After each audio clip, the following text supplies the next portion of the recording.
Hi friends, good morning. நம்ம எங்கே போய்கிட்டு இருக்கோம்னு பார்த்தீங்கன்னா பெரியசாமி கோயிலுக்கு போய்கிட்டு இருக்கிறோம்.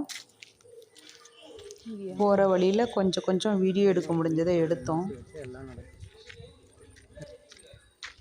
போகிறதுக்கு கொஞ்சம் தடம் தான் கொஞ்சம் மோசமாக இருந்தது. ரொம்ப குறுகிய தடம் தான். ஆனால் வயசானவங்கெல்லாம் போகிறதுக்கு கூட கஷ்டமாக இருந்தாலும் பெரியசாமிக்கு போகணுங்கிறதுல ரொம்ப ஆர்வத்தோடு வர்றாங்க. ஆனால் ரொம்ப முடியாதவங்க, ரொம்ப குறுகிய வழி தான் இருக்குது. இந்த இடத்துல என்னடா சிவப்பு கலரில் துணி கட்டியிருக்குன்னு பார்த்தா அதுக்குள்ளே ஒரு புத்துக்கண் இருக்குது.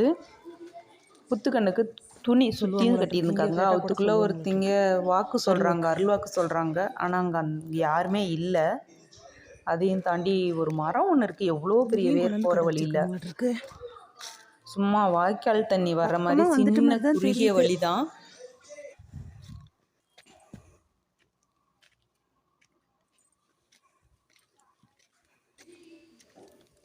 ரொம்பவும் வழி குறுகலாக தான் இருக்குது. இலப்படுக்குது குண்டா. அம்மாவும் நானும் போய்கிட்டு இருக்கோம். நிறைய பேர் கூட வர்றாங்க. 1-2 பேர் அப்படியே வர்றாங்க, போகிறாங்க, போய்கிட்டே இருக்காங்க. இந்த இடத்துல ஒரு அருள்வாக்கு சொல்கிறாங்க. இங்கே ஒரு சாமி கோயிலும் இருக்குது. அது என்ன சாமின்னு தெரியல.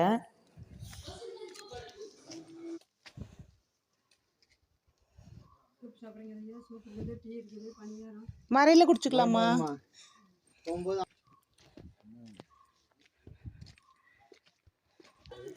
தண்ணி வாட்டருக்கு என்னது வாங்கிட்டு போங்க, ரொம்ப தூரமாக இருக்குதுன்னு ஒரு கடையில் ஒரு அம்மா சொன்னாங்க. போவையில் பெரியசாமி கூட்டிகிட்டு போயிடுவாருன்னு நாங்களும் போயிட்டோம். பார்த்தீங்கன்னா கொல்லிப்பாவை. திரும்பி வரையில வேணா வாங்கிக்கிறோன்னு வந்துட்டோம். கொஞ்சம் தூரம்னு வந்துட்டோம். தடம் பாருங்களேன், ரொம்ப போக போய்கிட்டே இருக்கு. சிக்கனமான இடம் தான். தடம் பாருங்க எவ்வளோ மோசமா தடத்துல தண்ணி வந்து பள்ளத்தாக்கு மாதிரி ஒரு மாதிரி தடம் இருக்கு. கல்லும் மேடும். 18 சித்தர்களுக்கும் காவல் தெய்வம் இங்கே இருக்கு. இதுதான் கொல்லிப்பாவைன்னு சொல்லுவாங்க.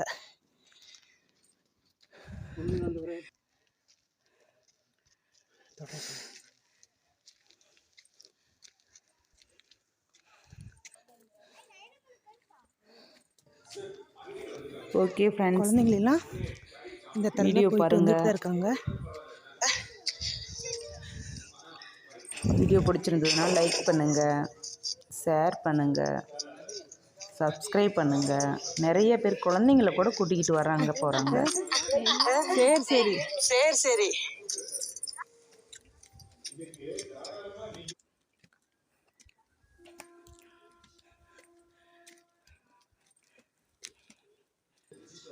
படி பார்த்து வாங்க.